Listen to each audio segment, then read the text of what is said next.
അടിയന്തരാവസ്ഥയുടെ 50-ാം വാർഷികം എന്ന രീതിയിൽ ആലപ്പുഴ ജില്ലാ കമ്മിറ്റി സംഘടിപ്പിക്കുന്ന ഒരു പരിപാടി, അത് കൃത്യമായും ഇപ്പോൾ മുതിർന്ന CPM-ന്റെ നേതാവായിട്ടുള്ള ജി സുധാകരൻ്റെ വീട്ടിൻ്റെ അടുത്ത് നടക്കുന്ന ഒരു പൊതുപരിപാടിയാണ്.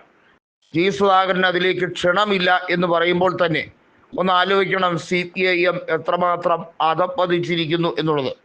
കാരണം ഈ അടിയന്തരാവസ്ഥക്കാലത്ത് ജയിൽവാസം അനുഭവിച്ചിട്ടുള്ള ഒരു നേതാവാണ് ജി സുധാകരൻ.